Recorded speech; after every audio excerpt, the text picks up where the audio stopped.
it's time for my stand-up guest. Please welcome to the stage one of the best new comics around, the wonderful Mark Smith!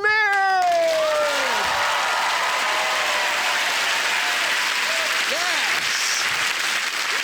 I'm going to start with a joke, if that's all right. Hey, guys, I've been keeping account of the prostitutes I've been sleeping with. Tally-ho! So that's the first... good. It's nice, isn't it? A nice little joke about prostitutes there, sir. I'm very immature, a very immature person indeed. My favourite thing to do in the world is to tell my sister stupid, made-up shit and just see how long she'll believe that shit for. All right, the things I've told her in the past, right? I told her, for example, I told her that Julius Caesar was king of the salads. Do you believe that? The second one I told her, I told my sister that lighthouses were originally built square, but the swirling wind erosion... That's outstanding. But the best one I told her, and this is the best thing I've ever told anybody in my entire life, right? I told my sister that Nelson Mandela was the original face of Uncle Ben's. That's incredible. I'm really happy with that. But the best thing is, right, my sister is a 32-year-old primary school teacher. And so all the bullshit I tell her just gets filtered down to a new generation of little morons. It's really nice. I feel a bit shortchanged in terms of life. I'm very immature, and I feel as though my body, my physical body, is an extension of that immaturity. Don't laugh at that bit. But look at it. This is it. This is it. This is my body. This is what it is. I'm a grown man. This is my lot. It's pathetic.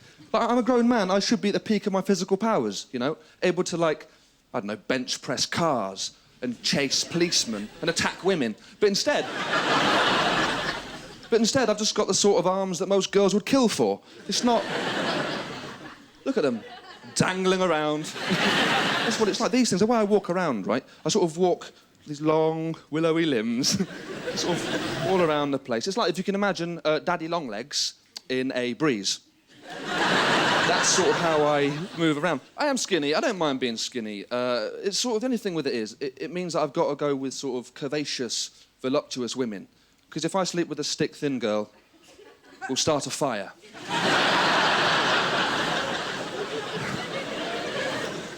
And my sister says to me, "Oh, Mark, just eat more food. Eat more food, you'll be a normal, human-sized man. Just eat more food." But the truth is, right, guys, I eat a lot of food. It's just that everything I eat goes straight to my nose. And it's not how it should be. That's bullying if you laugh at that. But that's sort of, it's just a weird thing. The one thing I do like about my physical appearance, it's my height. Why? Yeah. I like my height. I've got a good, solid height. I like it. I'm about 5'10", 5'11". It's not sort of freakishly tall. Certainly not sarcastically short, is it? It's a nice height, a good height, for example, if you were a spy. You're sort of walking around, being a spy, 5'10". No one suspects the 5'10" man is a spy. Obviously, quite a shit spy, because I've given it away. Unless that's the ruse. But I don't get why women seem to like tall men. Now, women of Earth, do you like tall men? Yes! Yeah, straight in there as well. Yes, I like them. Do you like rugby players? Yes! You were instant there. It could have been, do you like any man? Yes, I do. But to me, like, rugby players are just sort of large slabs of beef with their nose spread across their face, walking around the place. I don't really get it, and I was thinking about this for a long time. I was thinking very deeply about this. I was thinking, what is it that women like about rugby players? And I came up with it. I know what it is now. Don't shake your head. I know what it is. It's all right. If you think about it, right, subconsciously and deeply, it's been something sculpted over millions of years, thousands of decades. It's come to fruition. So if you think about it, right, subconsciously, rugby players play the game of rugby with the ball the shape of an egg. Bear with me. And women lay eggs. or something. That's right, I'm not an idiot, I know how it works. The sperm goes up, gobbles the egg, baby, done. I know how it works, it's not... Despite this lack of knowledge about women, right, I took one on a woman on a... I took one on a date, a woman on a date. And it was lovely. We had this sort of lovely picnic in this lovely field. And we sat in the shade of this big oak tree, and this oak tree was lovely, but I noticed on the oak tree there were 3 messages carved into the tree's bark.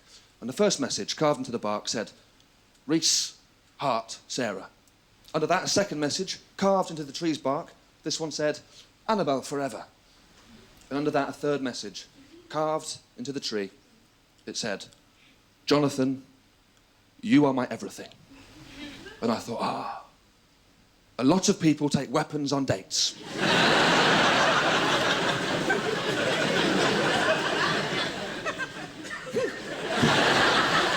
My name is Mark Smith, don't know if you noticed. I hate it, it's a shit name. It's a horrible name, it's such a terrible name. The thing is, I wish I had a nickname. Like, Mark Smith's a terrible name. Like, in fact, my worst nightmare, right, would be to be in a room with my terrible monosyllabic name written all over the walls. I went on holiday a few years ago, and I met a man on holiday who was travelling through. He was on like a gap year style thing. And he, this is horrible, right? He introduced himself, his given name, his chosen name, was Captain Pussy Smasher. Just let that float around your mind for a minute. He introduced himself to me as Captain Pussy Smasher. He did this to women he met. This is what he did. I've got 3 problems with that as a name. I've got more than 3, but I'll mention 3. First one, he's got the word pussy in his name. As a start-off point, don't have pussy in your name. Have no genitals if you can help it. Have nothing. Second one, he uses the word smash. Such a sexually aggressive, horrible word to use. Like, it's not a piece of glass, is it? It's a little bit of flesh. It's nice. I'm really sorry about this, parents. The third problem I've got is that he has elevated himself in his name to the role of captain. I don't know how this came about. I don't know how he got promoted through the ranks of the Navy. He started off as sort of cabin boy, pussy smasher. Really heading towards that glorious Admiral Pussy Smasher role. It's just such a weird thing. I don't want to be on his ship. I don't want to be there. I'm getting off board immediately.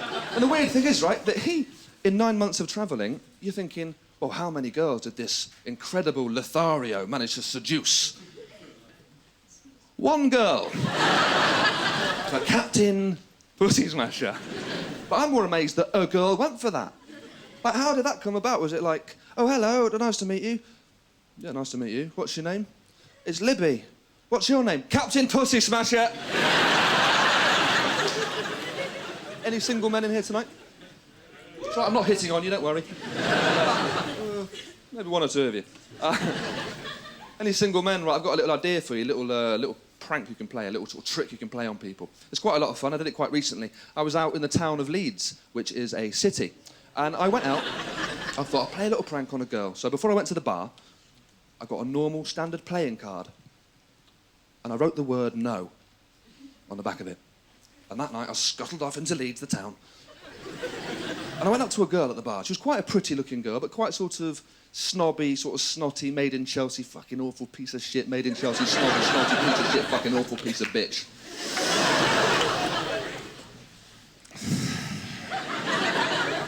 And I went up to her and I said, hello, would you like to see a magic trick? And she went, no. And I went, weird. Try it. If you're single, try it. It will get you nowhere. I'm a very impulsive person. Like, very, very impulsive as a person. A very impulsive buyer. I'll give you an example of what I mean. I will buy any old shit as long as it's near the front of a queue.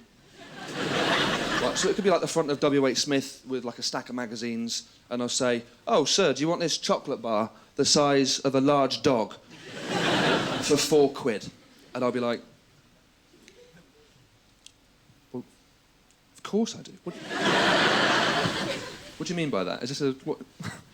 It could be anything. It could be like the front of HMV with a stack of CDs, and it might be like, oh, sir, do you want this sachet of piss for £10? And I'll be like, Is that a trick question? What, of course? Stop fucking me around and bag it up. And I get it off my dad. My dad's got this really beautiful, youthful sense of impulsiveness. And it's led him over the years to buying all sorts of shit we don't want or need in our house, right? It's quite fun. So in the 80s, we had the soda stream maker. In the 90s, we had the foot massage, bubble bath nonsense. Recently, we had the Michael Bublé CD. Shit you don't need or want in your house. No, I'm only joking. I like Bublé. I'm only joking again. Double switch. I don't like it. And I went home to see him. I went home to Derby to see my dad. And I knew he'd bought something rashly and impulsively because he had a look on his face. And the look on his face was one of, son, I've been pissing away your inheritance. I said to him, all right, Dad. All right, bozo. What have you bought? And he said to me, Mark, I've just purchased 75 body bags.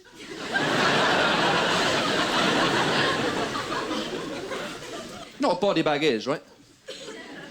Yeah. It's horrible, isn't it? The actual term, the actual phrase for the body bag itself, as it says on the outside of the bag, is human remains pouch. Which is horrible, because that sounds microwavable. Don't call it that. And my initial reaction to him buying 75 body bags was to say, well, why the fuck have you bought 75 body bags? His response was, to the question, what's with the 75 body bags primarily used for storing corpses? His response was, just in case. Just in case what? What was he plotting? I don't know how many people my dad is plotting to kill, right? But 75 seems like quite an optimistic number for a man with a bad back like his. Then I thought, no, hang on, maybe it's not that. But maybe just in case isn't really a satisfactory answer still, is it? It's not satisfactory to the question, why have you bought 75 body bags? Just in case is fine if the question is, oh, Dad, what's with all the suntan cream? Just in case. Or, hey, Dad, what's with all the condoms? Just in case. Maybe not condoms. Sorry, that's a bad thing. I don't want to think about that. Sorry, guys. That's a horrible... I'm thinking about it now. It's horrible. No, I don't want to think about